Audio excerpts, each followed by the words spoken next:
अस्सलाम वालेकुम मेरे प्यारे व्यूवर्स। आज मैं हाज़िर हूँ आपके सामने नया वीडियो लेकर। और अगर आपको मेरा ये वीडियो पसंद आता है और आप इस चैनल पर नए हैं तो मेरे चैनल को ज़रूर सब्सक्राइब कर दीजिएगा।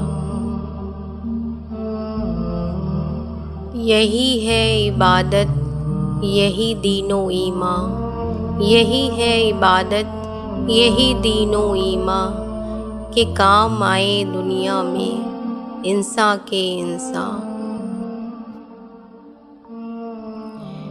इबादत के लिए काफ़ी नहीं तस्बीह घुमा देना, इबादत के लिए काफ़ी नहीं तस्बीह घुमा देना।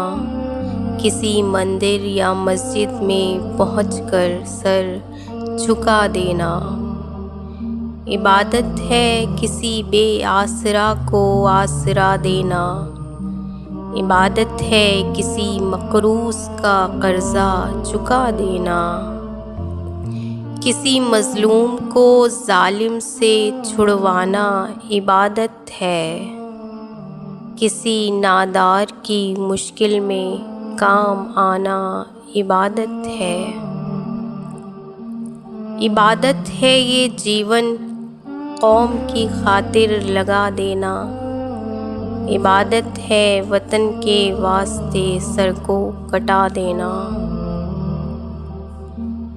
इबादत है किसी भूखे को 2 रोटी खिला देना।